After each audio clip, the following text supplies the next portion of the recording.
marrante cette question, tiens. Question de Christian. Alors, en ressources, ça me parle de patience. En blocage, ça me parle d'impatience, tout simplement. Dans le sens patience parce que tu peux pas aller plus vite que la musique. Tu peux pas faire en sorte que la terre pousse plus, qu'une plante pousse plus vite parce que tu as envie de bouffer des tomates cet été. Et donc en fait, il y a quelque chose qui progressivement se décristallise en toi et recommence à circuler. Et je sens vraiment au niveau énergétique un flux ascendant, plein de petits points qui viennent à se décristalliser. Ça fait plein de petites évolutions, plein de petits sauts de puce qui ont l'air de rien, mais qui, mis bout à bout, vont te faire passer à l'étape suivante. Donc en fait, ne tente rien d'inconsidéré. Et c'est pas parce que le plan au niveau mental a l'air hyper bien calé que c'est réellement adapté à toi. Donc il y a une réelle différence entre ce que tu veux, donc ce que ton mental veut, ton mental conscient, donc c'est-à-dire, ok, j'ai telle ressource, j'ai tel blocage, voilà ma situation, donc tu fais la cartographie bien super, bien chiadée et tout, et tu dis, bon bah ok, les solutions c'est ça, ça, ça et ça. Mais en fait, ça c'est ce que tu veux, mais c'est pas forcément ce dont tu as besoin. Ce dont tu as besoin, c'est que tu as besoin de repos, déjà. Donc accepte les moments de vide. Accepte de ne pas forcément avoir réponse à tout. Ok, c'est comme si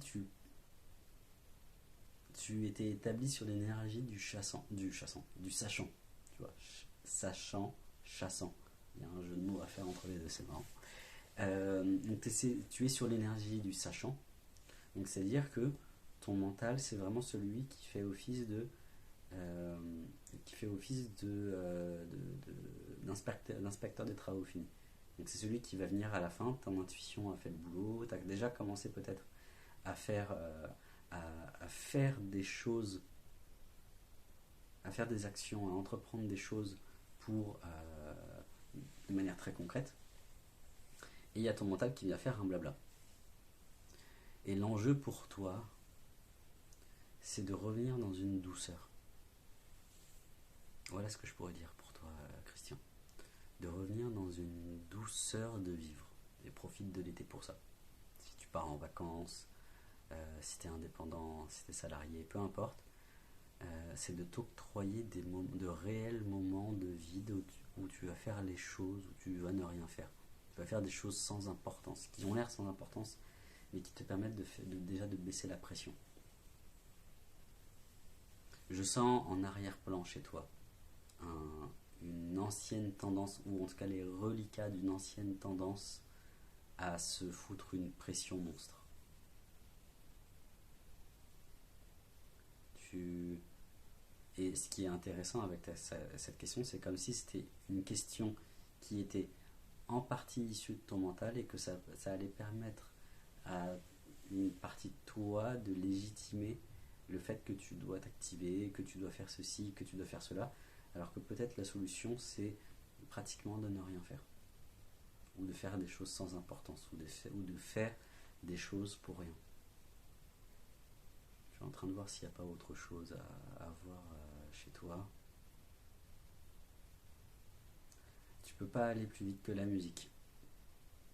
Et limite, j'ai envie de te dire, ralentis.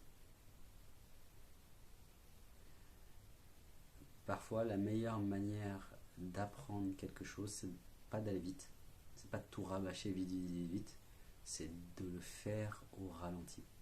D'être capable de te poser.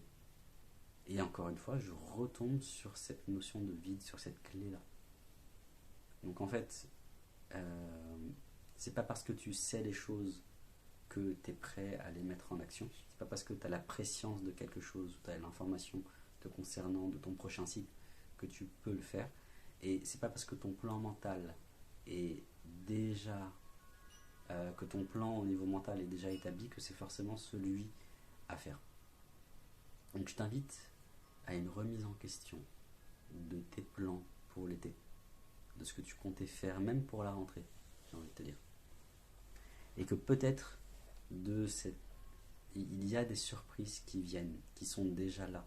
Et c'est ta capacité à en prendre conscience ou à vivre l'expérience. C'est plutôt vivre l'expérience pour toi commence par cette notion de vide.